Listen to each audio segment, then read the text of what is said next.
the amount of illegal aliens that are here in the United States working in everyday jobs and the like, and some of them, like this individual who has a possession charge, has other criminal acts on their record, and to be so close to school children, right? To be part of the education system there in Des Moines is really troubling. See, man, that's not just failure. That's a system wide open for abuse. This is abuse. That's what this is. This is also gross negligence. It has to stop. Now, we have been told numerous times by the left that there aren't any people who are in our country who shouldn't be here, who have had the opportunity to cast a vote and be registered to vote. Have you heard that before? Have you? You? Have you heard that? I have. I've heard it several times. But you can't make this stuff up, man. Ian Roberts, the superintendent of Des Moines schools, wasn't just an illegal immigrant with a deportation order.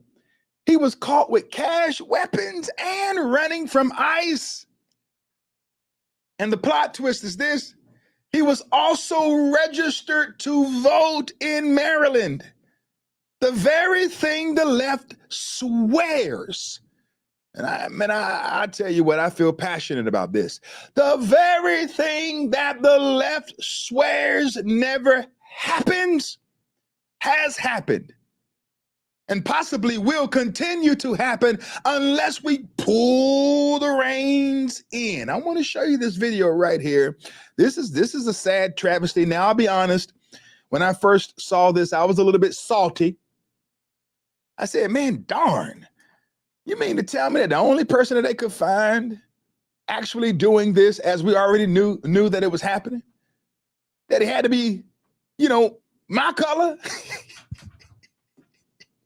I mean, I'm just being honest, man. I said, come on, man. Y'all know y'all got some white people, some Asian people, some Hispanic people doing the same thing. How dare y'all? All right, man. Y'all just bear with my humor. Take a look at this. Well, on to this. This is hard to believe. Des Moines Schools superintendent arrested by ICE. ICE announcing Friday that Ian Andre Roberts is, quote, a criminal illegal alien from Ghana in possession of a loaded handgun, $3,000 in cash, and a fixed-blade hunting knife. At the time of his arrest, Roberts was working as the superintendent of Des Moines Public Schools, despite being an illegal alien with a final order of removal and no work authorization. Roberts has existing weapons possession charges from February 5th, 2020, and was given a final order of removal by an immigration judge in May of 2024.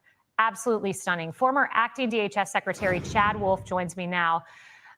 Chad, you and I worked together when I was in the White House. Yeah. It is shocking to me that someone in charge of our school district, the largest school district in Iowa, had a final removal order. How does that happen? I don't think it would have happened under your tenure. Well, it's a great question. Obviously, the school district did not do their due diligence. He has a criminal record as well. So clearly they didn't do any type of background investigation. The amazing part here is he has no work authorization. So when they enter this individual's information into their system in order to get paid, to pay taxes and the like, all sorts of red flags should have been prompted there. So I think it'll be interesting to see what they say, to see how this individual, did he use an alias? How did this come about? And I think it begged the further question of the amount of illegal aliens that are here in the United States working in everyday jobs and the like. And some of them, like this individual who has a possession charge, has other criminal acts on their record, and to be so close to school children, right? To be part of the education system there in Des Moines is really troubling. So this man had no legal right to be here, yet slipped through background checks, obtained a social security number, and landed one of the top education jobs in the state, working with children. See, man, that's not just failure. That's a system wide open for abuse. This is abuse. That's what this is. This is also gross negligence. It has to stop. And I see kids, and I think that could have been my kid. And this guy had a criminal charge. Do you think, and again, I know I'm asking you to speculate here, did they just not input his name into the system? How often does this happen? I mean, there are measures in place. I mean, it seems like it'd have to take a whole lot of looking the other way to not find this. I think so. Look, the school system there, just like any other employer around the country, has an obligation to make sure that everyone that they're hiring is here in the United States legally, has the ability to work legally. So if they're not a U.S. citizen, then they have some type of work authorization provided by the federal government. In this case, the Department of Homeland Security.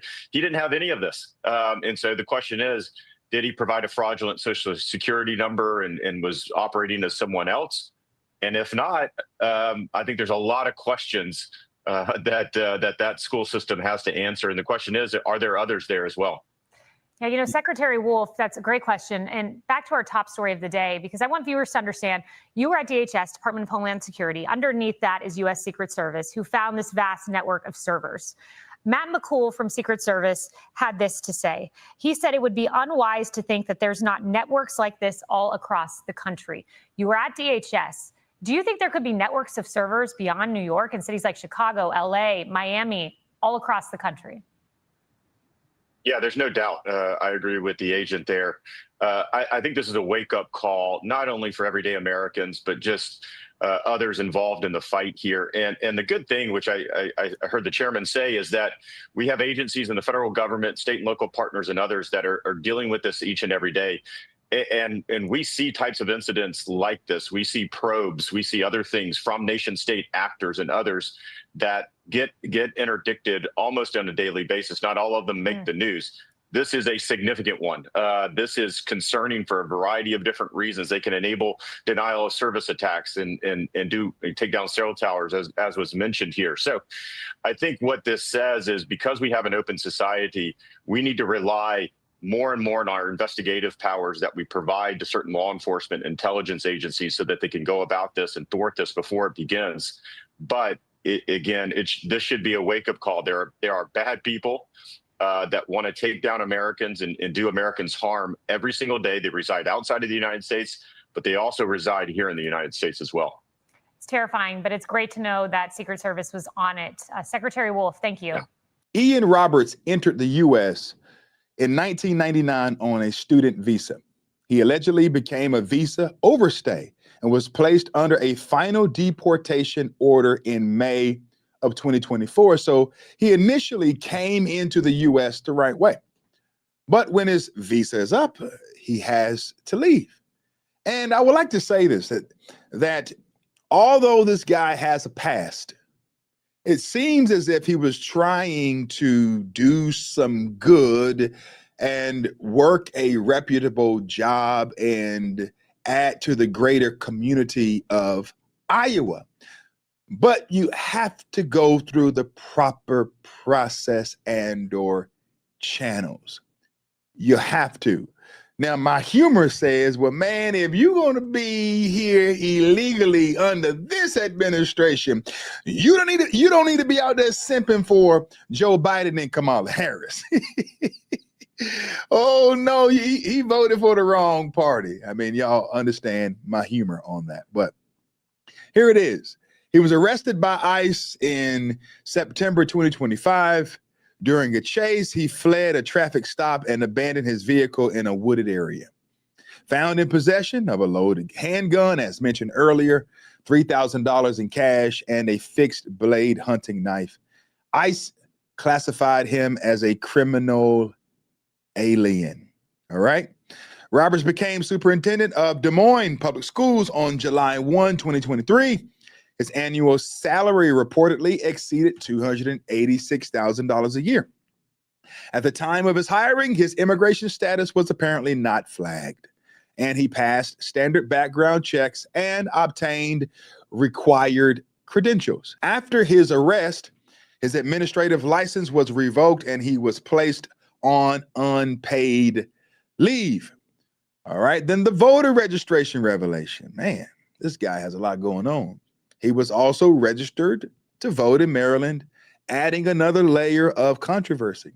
This directly contradicts the narrative that illegal immigrants don't vote. So now we're contending with public critique. The Roberts saga is being held up as evidence of systemic vulnerabilities. How someone with no legal status slipped through employment checks.